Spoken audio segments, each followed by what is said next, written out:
کا پانی جو ہے وہ کہاں کہاں استعمال کر سکتے ہیں؟ میرا بھائی زمزم کا پانی بھی پانی ہے، باقی اس میں کوئی شک نہیں ہے کہ وہ ایک بابرکت اور بڑا شان والا پانی ہے، تو افضل یہ ہے کہ اس کو پینے میں استعمال کریں، اپنے بدن پہ ڈالیں۔ لیکن اگر کوئی اس سے کھانا پکاتا ہے، چائے پکاتا ہے تو کوئی وجہ نہیں۔ حضرت اسماعیل کے پاس کون سا پانی تھا؟ کس چیز سے کھانا پکاتے تھے؟ اس زمانے میں تو ماں سوا زمزم کے پانی ہی نہیں تھا نا، تو سارا کھانا پینا، غسل، نہانا وغیرہ ہر چیز زمزم کے پانی سے ہوتا تھا، تو وہ کوئی منع نہیں ہے۔ لیکن اب چونکہ اللہ نے ہمیں اور پانی عطا فرما دیے ہیں تو ہم اس کا جتنا احترام کر سکتے ہیں کریں۔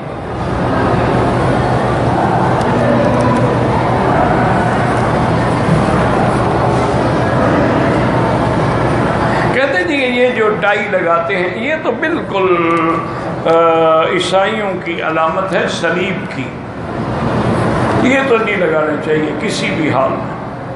اگر کچھ لوگ میرے بھائی نوکری کی وجہ سے، کمپنیوں کے آرڈرز کی وجہ سے مجبور ہیں، وہ بھی کوشش کریں کہ کم سے کم نماز میں، حرم میں، مسجد میں اس وقت تو اس لباس کو گلے سے نکال لیں، کیونکہ یہ بالکل خالصتاً انہوں نے صلیب کی علامت بنائی ہوئی ہے۔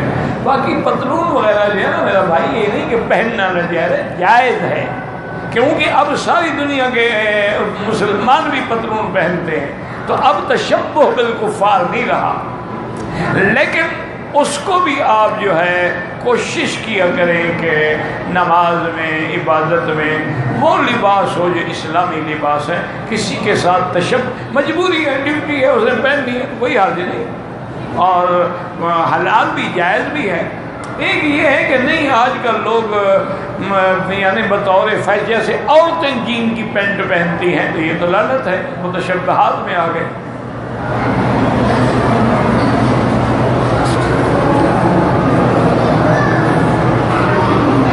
پتلون پہننا بالکل جی، پتلون بھی پہنی جا سکتی ہے، کوئی ایسا مسئلہ نہیں ہے، لیکن کوشش کرو جتنا اسلام کے نزدیک۔ اب دیکھیں نا، ایک سیدھی سی بات ہے کہ انبیاء لاکھوں گزرے، ان میں سے تو کسی نے پتلون نہیں پہنی ہے،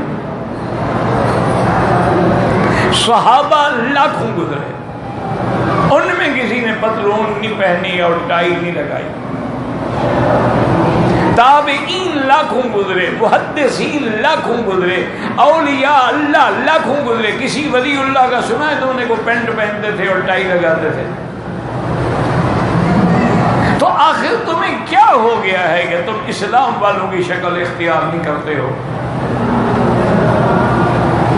تم وہ شکل کیوں نہیں بناتے ہو جو اللہ کے پیاروں کی ہے؟ وہ ایک تاریخ میں واقعہ آتا ہے کہ ایک بہروپیہ تھا، وہ شکلیں بدل کے آتا تھا، تو جب بھی آتا تو وہ پہچانا جاتا۔ بادشاہ نے کہا بھی نہیں، ہم تو تمہیں انعام تب دیں گے نا کہ جب تمہیں پہچان نہ سکیں کہ تم کون ہو۔ جب ہم نے پہچان لیا کہ تم تو فلانے ہو، پھر انعام کس بات کا؟ اور نے کہا ٹھیک۔ وہ کچھ عرصے کے لیے گم ہو گیا، اور اس نے جناب یہ ہے کہ ایسا روپ دھارا کہ بزرگوں کی شکل بنا کے، اور داڑھی اور بال اور جناب پگڑی اور فلاں، اور ایک جنگل میں ڈیرا لگا کے بیٹھ گیا۔ اب ماشاءاللہ آج کل تو پھر بیٹھنے کی دیر ہے، 2-4 دن کے بعد تو گاڑی چل پڑتی ہے نا، لوگ آنا شروع ہو جاتے ہیں۔ اور دنیا کا سب سے بڑا آسان ترین بزنس یہی ہے کہ کسی قبر کے قریب ڈیرا لگا کے بیٹھ جائیں، کچھ سبز ساٹن 5-7 میٹر خرید کر کے ڈال دیں، مٹکا پانی کا بھر کے 10-15 پیالے بھی رکھ دیں اور بیٹھے رہیں، بس کوئی بولے تو بولے نہیں، چپ رہے، جتنا چپ رہو گے پیری اور چمکے۔ انا للہ و انا الیہ راجعون، انا للہ و انا الیہ راجعون۔ بہرحال یہ ہے کہ بادشاہ پہ ایک مشکل آئی، تو کسی وزیر نے کہا کہ حضرت فلاں جنگل میں ایک فقیر ہے، لوگ جاتے ہیں اور دعائیں کراتے ہیں تو ان کی مشکلیں حل ہو جاتی ہیں، ہمیں بھی جانا چاہیے۔ انہوں نے کہا ٹھیک ہے، اگر کوئی اللہ والا ہے تو اس کے پاس جانے میں کیا حرج ہے۔ تو بہرحال بادشاہ آیا، وہ اس کے پاس آ کے اپنی مشکل بھی بتلائی اور دعا کے لیے بھی کہا۔ اس نے کہا ٹھیک ہے میں دعا کروں۔ تو بادشاہ نے وزیر کو اشارہ کیا تو انہوں نے اس دور میں سونے کی گنی ہوگی ایک تھیلی پیش کی ہدیے کے طور پہ، انہوں نے اٹھا کے پھینکی، کہا لے جاؤ، فقیر کو ضرورت نہیں ہے ان چیزوں کی، اور اگر تم نے پیسہ دینا ہے تو آئندہ میرے پاس کبھی نہیں آنا۔ بادشاہ بیچارہ ڈر گیا، معافی مانگی اور چلا گیا، اور 2-3 دن کے بعد جناب وہ حضرت تشریف لے آئے، بادشاہ کو سلام کیا، انہوں نے کہا حضرت اب تو مجھے نہیں پہچانا۔ انہوں نے کہا کیسے؟ انہوں نے کہا کس سے آپ دعا کرانے گئے تھے؟ کیا مطلب؟ انہوں نے کہا وہ تو میں تھا، داڑھی لگا کے بیٹھا ہوا تھا۔ اس نے کہا واقعی بھی ہم نے نہیں پہچانا، اب تم انعام کے مستحق، لیکن ایک بات بتاؤ، اب تم انعام لینے آئے ہو اور میں نے تو تمہیں اتنی بڑی توڑا جو ہے سونے کے اشرفیوں کا دیا تھا، وہ تم نے کیوں نہیں لیا؟ انہوں نے کہا بادشاہ سلامت، جن اللہ والوں کی میں شکل بنا کے بیٹھا تھا نا، مجھے شرم آئی کہ اس وقت مجھے نہیں لینے چاہیے کہ شکل اللہ والوں کی بناؤ اور لوگوں کو لوٹو۔ انہوں نے کہا اس شکل کا میں نے حیا کیا، اب تو میں بہروپیہ ہوں، پیسے کماتا ہوں۔ حضرت رابعہ بصریہ رحمت اللہ علیہا ایک بہت بڑی ولی گزری ہیں، وہ اپنی شاگردوں کے ساتھ جا رہی تھی تو دیکھا کہ تار بندھی ہوئی ہے اوپر، اور ایک آدمی جو ہے جیسے سرکس والے ہوتے ہیں وہ تار پہ چل رہا ہے اور کبھی ہاتھ کھڑے کر دیتا ہے، کبھی چھوڑ دیتا ہے، اور وہیں کھڑے کھڑے اپنی حیتیں بدل رہا، لوگ پیسے پھینک رہے ہیں۔ تو بی بی صاحبہ نے اپنی تجویزات سے کہا کہ ھذا خیر من اصحابنا، یہ بندہ جو ہے ہمارے ساتھیوں سے اچھا ہے۔ وہ حیران ہو گئے، انہوں نے کہا بی بی یہ پتہ نہیں کون ہے، یہ پتہ نہیں۔ انہوں نے کہا یہ بات بھی کوئی بھی ہے، لیکن یکسب الدنیا بالدنیا، وہ دنیا کو دنیا کے ذریعے سے کما رہا ہے، اور ہم تو دنیا کو دین کے بہانے سے کماتے ہیں، لوگ ہمیں اللہ والا سمجھ کے دیتے ہیں، تو پھر ہم سے تو وہ اچھا ہوا، دھوکہ تو نہیں دے رہا نا۔ اس لیے بہرحال اللہ تبارک و تعالی آپ کے حال پہ بھی ہمارے حال پہ بھی رحم فرمائے۔ آج کل بہرحال صحیح راستے پہ چلنا بڑا مشکل، نماز جنازہ میں تاخیر سے شرکت ہو تو جب بھی امام سلام پھیرے، آپ کی جتنی تکبیریں رہ گئی ہیں نا، جب امام سلام پھیر لے تو جلدی سے اللہ اکبر السلام علیکم، اتنی تکبیریں پوری کریں، لیکن وہ جلدی جلدی کریں، یہ نہ ہو کہ جنازہ چلا جائے اور تم تکبیریں کہہ رہے ہو۔ تکبیر تو جنازے پہ کہنی ہے نا۔ میں بینک میں نوکری کرتا ہوں، بہرحال آپ کی تنخواہ حلال ہے، کوئی حرام شرام نہیں ہے، لیکن کوشش کرو دوسری جگہ نوکری تلاش کرو، مل جائے تو اس کو چھوڑو، ورنہ تم اپنے محنت کا اپنے وقت کا پیسہ لیتے ہو، تم کوئی سود تو نہیں لیتے ہو، لیکن بہتر یہی ہے کہ کم از کم ایسے ادارے جو سود پہ چلتے ہیں ان میں نوکری کرنا، تو ان کی گویا ایک مدد تو ہے نا۔ تو اللہ کا حکم یہی ہے تعاونوا فی البر والتقوی، نیکی کے کام میں مدد کرو، ولا تعاونوا فی الاثم والعدوان، گناہ میں اور ظلم میں تعاون نہ کرو۔ تو علماء کا فتویٰ یہی ہے کہ جب تک دوسری نوکری نہ ملے کرتے رہو، جب دوسری ملے اس کو چھوڑ دو، اور نیت کرو تو اللہ انتظام کر دیتے۔ عمرے کا احرام باندھا، طواف کیا، گھر چلا گیا، دوسرے دن آگے صفا مروہ کے درمیان صفا دوڑا، کوئی حرج نہیں، لیکن کیا تم نے احرام تو نہیں کھول دیا؟ اگر تم احرام کے ساتھ پابندی کے ساتھ رہ گئے، ایک دن طواف کیا، دوسرے دن صفا دوڑے، کوئی حرج نہیں، لیکن یہ معنی نہیں ہے کہ طواف کر کے گئے، احرام کھول دیا، کپڑے پہن لیے، دوسرے دن پھر چادریں باندھ کے صفا دوڑے، پھر تو دم پڑ گئی۔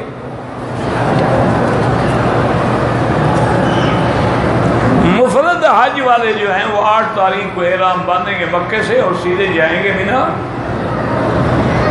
جو لوگ مکے رمضان میں مقیم ہیں وہ بھی مکی ہیں، مکے والوں کے حکم میں وہ بھی حج افراد کریں گے، ان کو بھی حج کے مہینوں میں عمرہ نہیں کرنا چاہیے۔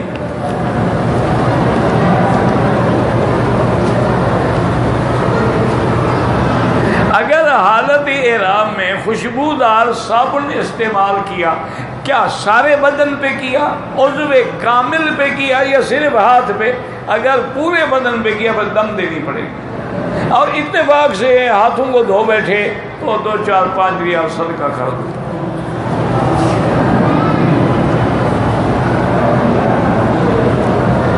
اگر ایک آدمی 3 مہینے سے مکے میں رہتا ہے، سیدھی بات ہے وہ حج افراد کرے گا، اور کون سا حج کرے گا؟ بابا تمتع اور قران ان کے لیے ہے جو باہر سے آ رہے ہیں، یا تمہیں اگر شوق ہے تو مدینہ شریف چلے جاؤ، وہاں سے تمتع کی نیت سے عمرہ کرو، پھر 8 کو حج کا احرام باندھنا، تم بھی تمتع کر سکتے ہو، لیکن مکے میں رہنے والے تمتع نہیں کر سکتے۔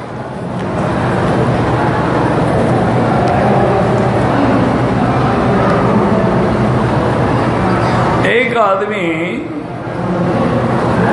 14 مہینوں سے جیل میں، اللہ پاک سب کی جو ناحق جیل میں ہیں، پریشانیوں میں ہیں، اللہ ان سب کی مشکلات آسان فرمائے۔ بس اس کا واحد علاج یہی ہے کہ آیت کریمہ لا الہ الا انت سبحانک انی کنت من الظالمین، یہ درد دل سے جتنا پڑھ سکتا ہے، دن میں رات میں، وضو ہے نہیں ہے پڑھتا رہے۔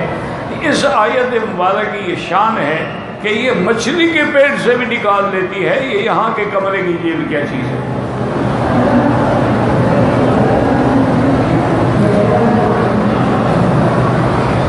قرآن پاک کی تفاسیر جو ہے نا میرا بھائی، وہ تو بہت ہیں، لیکن اردو میں جہاں تک میں نے دیکھا ہے، آسان تفسیر جو ہے معارف القرآن ہے، اور اسی طرح ایک تفسیر انوار القرآن ہے، وہ آسان بھی ہیں اور عام آدمی سمجھ بھی سکتا ہے۔ اگر کوئی چیز سمجھ نہ آئے تو کسی عالم سے پوچھ لیں۔ باقی رفع دین کرنا نہ فرض میں ہے نہ واجبات میں ہے، رفع دین کرنے کے لیے بھی روایات موجود ہیں اور نہ کرنے میں بھی موجود ہیں، اس لیے تم جھگڑوں میں نہ پڑو، یہ مستحب مسائل ہیں۔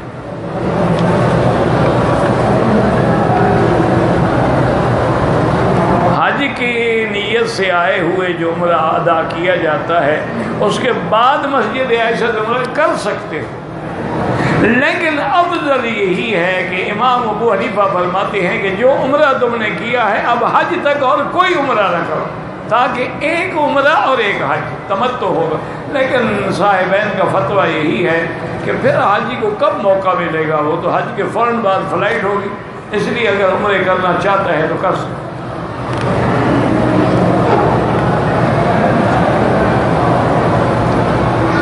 میں کئی دفعہ مدینے گیا اور کئی دفعہ طائف گیا، احرام نہیں باندھا، تو استغفار کرو، آئندہ احتیاط کرو اور ایک دم ادا کرو۔ انہوں نے کو مذاق بنا رکھا، ہاں ایک ہے کام ہے، ڈیوٹی ہے، ڈرائیور ہے، اس کو روز آنا جانا ہے، روز تو نہیں ادا کر سکتا، اس کے لیے اجازت ہے۔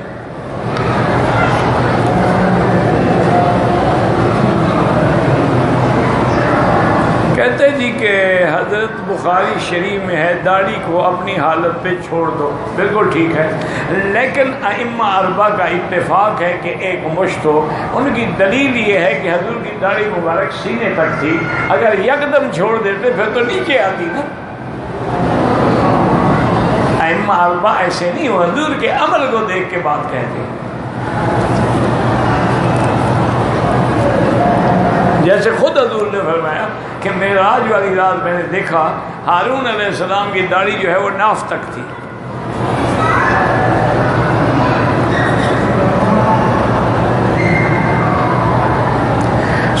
مگر صبح نماز کے بعد جو آپ درس دیتے ہیں میرا بھائی، صبح کے درس میں بھی تفسیر ہوتی ہے جلالین، اور اس کے بعد حدیث ہوتی ہے سنن ترمذی، اور مغرب کے درس میں ہوتی ہے تفسیر ابن کثیر۔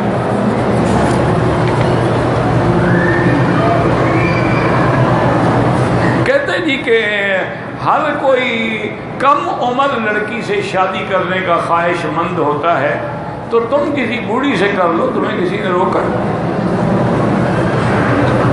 تم ان کا مقابلہ کرو نا، کہ بھئی تم کم عمر کی لڑکی ڈھونڈتے ہو، میں بڑی عمر کی ڈھونڈتا ہوں۔ اللہ کے بندے، اصولی بات ہے کہ لڑکی اگر باقرہ ہو، یہ تو حدیث مبارک میں بھی ہے، ایک صحابی تھے حضور کے، انہوں نے شادی اور اس کے جو کپڑا تھا اس پہ تھوڑا سا زعفران کا اثر تھا، اس سے اندازہ ہوا حضور کو کہ یہ مصفر کپڑا پہننا تو جائز نہیں، اس کو یہ کیسے لگا ہوا ہے؟ انہوں نے کہا کہ حل تزوجتا، تم نے شادی کی ہے؟ انہوں نے کہا نعم یا رسول اللہ، میں نے شادی کی ہے۔ فرمایا حل تزوجتا سیبا ام بکرا، تم نے بیوہ عورت یا مطلقہ سے یا کنواری لڑکی سے شادی کی ہے؟ انہوں نے کہا لا یا رسول اللہ تزوجت سیبا، میں نے ایک بیوہ عورت سے شادی کی ہے۔ اور اللہ کے بندے حل تزوجت بکرا، تم نے کنواری لڑکی سے شادی کیوں نہیں؟ تلائبک و تلائبہ، تم بھی اس سے کھیلتے، وہ بھی تمہارے ساتھ کھیلتی، خوش رہتے، بوڑھی عورت کو تم گھر لے آئے۔ اور نے کہا یا رسول اللہ میری 6 بہنیں ہیں، میرا ابا فوت ہو گیا، 6 بہنیں چھوڑ گیا، اب اگر میں بھی کوئی نوجوان لڑکی سے شادی کرتا مجھے ملتی ہیں، لیکن وہ تو میری بہنوں کی عمر کی ہوتی، وہ ان کو کیسے تربیت دے کے سنبھال سکتی؟ میں بڑی عمر کی عورت اس لیے لے آیا کہ میرے گھر کو سنبھالے اور میری بہنوں کا خیال رکھے۔ حضور بڑے خوش، حضور نے بڑی دعا کی اور میں تم نے اپنی بہنوں کے لیے قربانی دی ہے، اپنے خواہشات نفس کو مارا۔ تو اللہ کے بندے یہ تو فطری بات ہے، نیچر بات ہے، قدرتی بات ہے کہ جوانی کی بات اور ہوتی ہے، بڑھاپے کی بات اور ہوتی ہے۔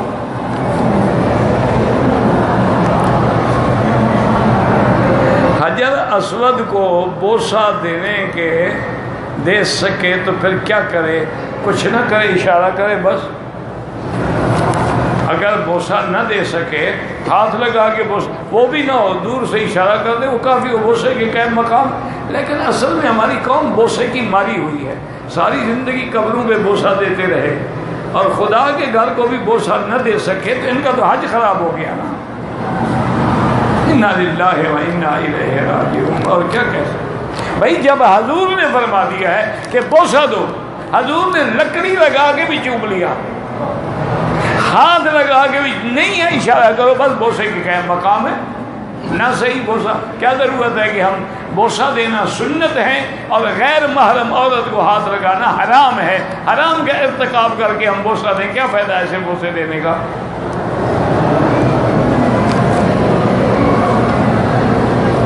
اگر پیشاب کے قطرے گرتے رہیں، بند نہ ہوتے ہوں، تو ہر نماز کے لیے نیا وضو کریں۔ مثلا جو مغرب کو وضو کیا ہے وہ عشاء تک کافی ہے، نیچے انڈر ویئر رکھیں، یا آج کل اور بھی کئی چیزیں ملتی ہیں تاکہ پیشاب کے قطرے مسجد میں نہ گریں، اور گرتے رہیں پر آپ نماز پڑھتے رہیں۔ پھر عشاء کا وقت ہے تو نیا وضو کریں۔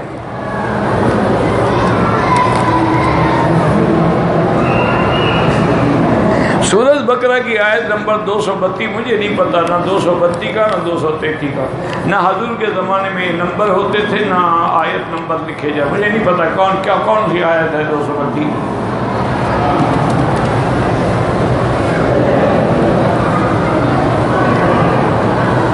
کہتے جی کہ کیا یہ وہی عمارت ہے جس میں حضور پاک نے حجر اسود لگایا تھا؟ گزارش یہ ہے میرے بھائی کہ اس کے بعد اس کی تعمیر ہوئی ہے، تبدیلی بھی آئی ہے۔ اور سب سے پہلے تو اس کے حضرت عبداللہ ابن زبیر نے تبدیل کیا تھا حضور کے حکم کے فرمان کے مطابق کہ دروازے بھی 2 ہوں، ایک اس طرف ایک رکن یمانی کی طرف، اور ہوں بھی زمین میں نیچے تاکہ لوگ اندر جائیں ادھر سے نکل جائیں، تو اس نے وہ اور حتیم والا حصہ بھی کعبے میں شامل کیا جائے۔ اچھا، پھر حجاج نے آگے وہ توڑ ڈالا، سابقہ طریقے پہ رکھا، تو اس لیے کئی تغیر تبدل آئے ہیں، لیکن بعض علماء فرماتے ہیں کہ باقی طرف میں جو تغیر آیا ہے، حجر اسود والی دیوار میں تغیر نہیں آیا، وہ وہی ہے جہاں حضور پاک نے حجر اسود رکھا۔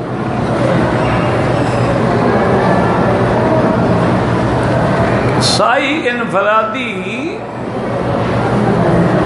عمرے کے علاوہ تو کوئی صفا نہیں ہوتی، کوئی سائی نہیں ہوتی۔ صفا مروہ دوڑی ہی عمرے میں یا حج میں جاتے، ومن حج البیت او اعتمر فلا جناح علیہ ان یطوف بہما، جو حج کرے یا عمرہ کرے اس کے لیے ہے کہ صفا برباد ہو۔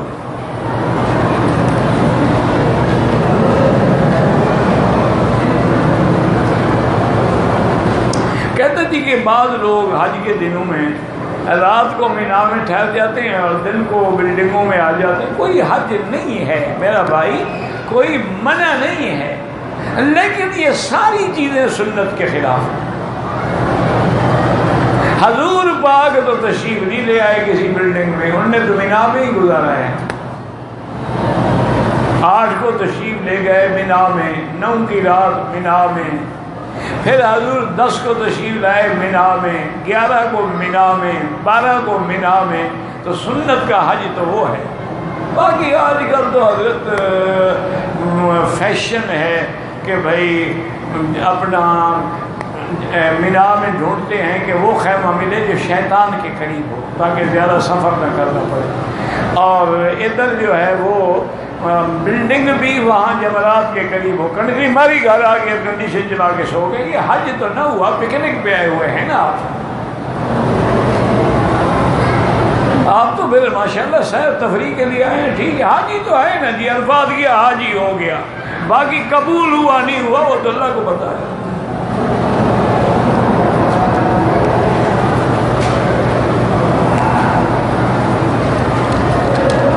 داڑھی کٹانا یا اسرا پھروانا بالکل حرام ہے، اور ایک دفعہ تو گناہ صغیرہ ہے، بار بار دفعہ جب کٹائے گا تو کبیرہ ہے، اور گناہ کبیرہ کا مرتکب جو ہے وہ فاسق ہوتا ہے۔ اس لیے علماء نے لکھا ہے کہ داڑھی کٹانے والا نہ مؤذن ہو نہ امام ہو۔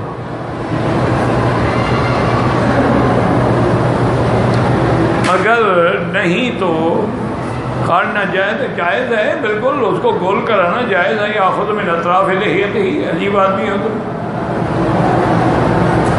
داڑھی کو بڑھاؤ، لیکن بڑھانے کی کوئی حد بھی ہے کہ نہیں؟ جب خود حد حضور نے بتا دی سینے تک تو تم بڑھاؤ، ہم نے تو آپ کو نہیں روکا کہ نہ بڑھاؤ۔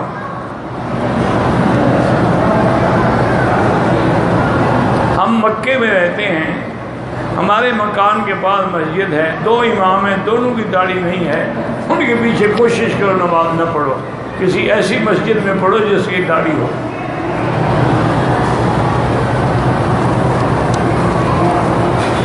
باقی نماز ہو جاتی ہے، ایک بات یاد رکھو، صلو خلف کل بر و فاجر، اچھا ہے برا ہے اس کے پیچھے نماز پڑھ، نماز ہو جاتی ہے۔ لیکن جو حکم ہے کہ امام کون بنے، فَلْيَؤُمُّكُمْ أَعْلَمُكُمْ بِكِتَابِ اللَّهِ فَلْيَؤُمُّكُمْ أَقْرَأُكُمْ فَلْيَؤُمُّكُمْ أَكْبَرُكُمْ سِنًّا۔ حضور نے شرائط بتائے ہیں کہ امام کس کو بناؤ۔ باقی نماز تو ہو جائے گی۔ اگر وہ داڑھی منڈے ہیں تو ہم کون سے پیچھے بایزید کھڑے ہیں، جیسا امام ویسے مقتدی۔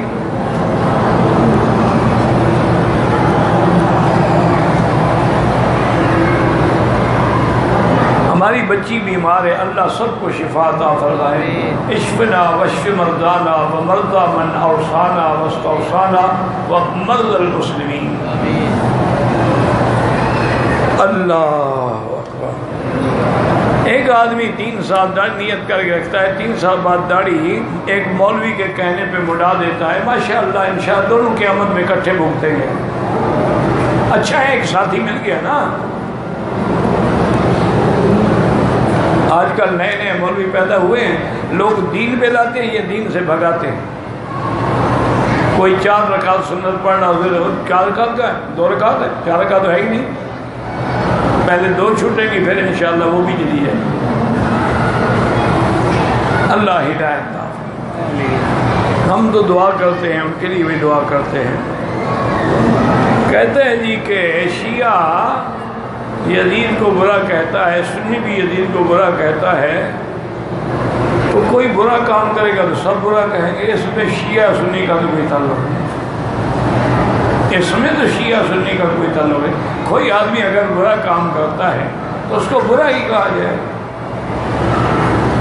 اس کے دور میں بہرحال اس نے حکم نہ بھی دیا ہو، حکومت تو اس کی تھی، اس کے دور میں حضرت حسین بما اپنے خاندان کے مظلوم شہید کیے گئے. اس کے دور میں مدینہ منورہ پر حملہ ہوا کہ 3 دن تک سورج بھی نظر نہیں آتا تھا. تو ایسی باتیں ہوئی ہیں نا. ہو سکتا ہے اسے نہ بھی کہا لیکن اقتدار تو اس کا تھا نا. بال تو بادشاہ بھی آئے گا نا. بعض لوگ یزید کو پلید کہتے ہیں، ان کی مرضی ہے، ٹھیک ہے. تم ایسا کرو، اپنی پاکی کا خیال رکھو، یزید کا چھوڑو. یزید کے بارے میں قیامت میں ہم سے نہیں پوچھا جائے گا کہ تم اس کے بارے میں کیا عقیدہ رکھتے تھے. اور اس کی ایک وجہ یہ بھی ہے کہ حضرت حسین اور وہ تو رشتہ دار ہیں. دیکھو نا، حضرت حسین جو ہیں وہ حضرت علی کی اولاد ہیں، اور یزید حضرت معاویہ کی اور وہ ابو سفیان کی، وہ تو قریبی رشتہ دار ہیں. وہ جانے، ان کا کام جانے، ہم سے جب خدا نے نہیں پوچھنا.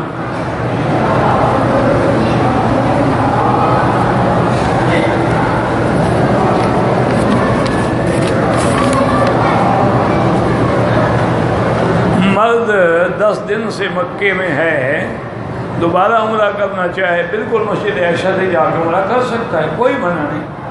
لیکن مکے میں رہتے ہوئے طواف زیادہ کرو تو افضل ہے. لیکن عمرہ کرنا چاہو، منع نہیں، مسجد عائشہ سے کرو، جیرانہ سے کرو، عرفات سے جا کے احرام باندھ لو، اسی طرح حدیبیہ سے باندھ لو، جدہ سے باندھ لو.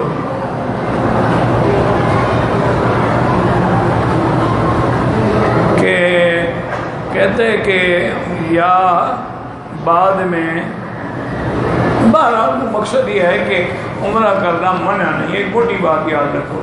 اور عمرہ کثرت سے کرنے سے حجج النسک عمر تطر، کہ بار بار حج کرنا، بار بار عمرہ کرنا، ینفیان الذنوب والفقر، یہ گناہوں کو بھی مٹا دیتے ہیں اور غریبی کو بھی مٹا دیتا ہے. تو جب عمرہ ایک دفعہ کی جائز ہے، پھر 1000 دفعہ بھی جائز ہے.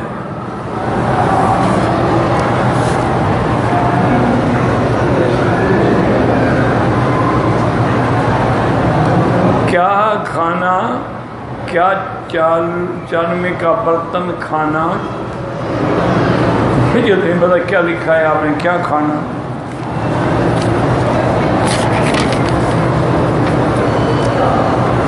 مدینہ منورہ مسجد نبی میں سلام، نماز، واپس آیا، وداع کا سلام نہیں پڑھا، کوئی حرج نہیں.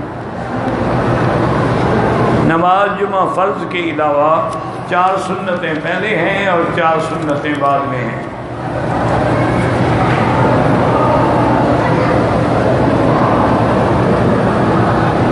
اگر کوئی شخص جدے سے آنا چاہتا ہے تو وہ اگر احرام باندھ کے آئے گا تو حج تک احرام میں رہنا پڑے گا اس کو. بغیر احرام کے بھی جدے سے آ سکتا ہے. پھر جب حج کا احرام باندھنا ہو تو حد حرم سے باہر جا کر، یعنی مسجد عائشہ سے باندھ کے چل جائے.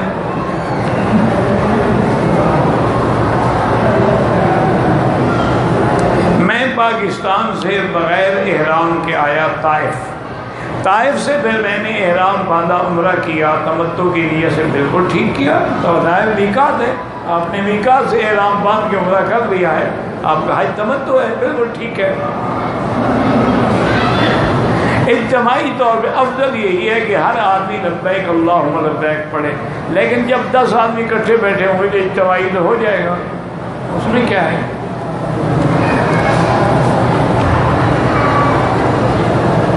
چاندی کے برتن میں بہرحال منع ہے. حضور پاک نے فرمایا یہ بڑے آدمیوں کی علامات میں شمار ہوتا ہے، اس لیے منع ہے. اور چاندی کی بھی ایک مقدار ہے جو مرد استعمال کر سکتا ہے، 3 ساڑھے 3 ماہ سے. اب برتن تو ہو جائے گا چھٹانگوں کا، لہذا وہ ناجائز.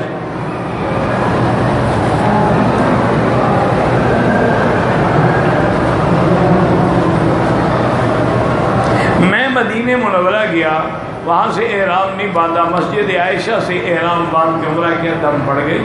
آپ وزٹ ویزے پہ آئیں یا کسی نگٹ ویزے پہ آئیں، شریعت کے احکام کو نہیں بدلتے نا.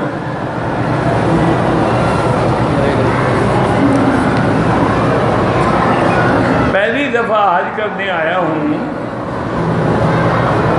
مجبوری کی وجہ سے میں ٹریننگ حاصل نہیں کر سکا، مسجد عائشہ سے آ کے طواف کیا، سعی کرنے کے بعد نماز پڑھنے کے لیے سر کو ڈھانپ لیا، نہیں ڈھانپنا چاہیے تھا، ڈھانپ لیا تو کچھ نہیں ہوتا، آئندہ نہ ڈھانپو۔ حالت احرام میں اگر آپ ہیں تو نماز پڑھتے ہوئے بھی سر پہ کپڑا نہ ہو، ڈھانپ لیا بس، اللہ موفق ہے۔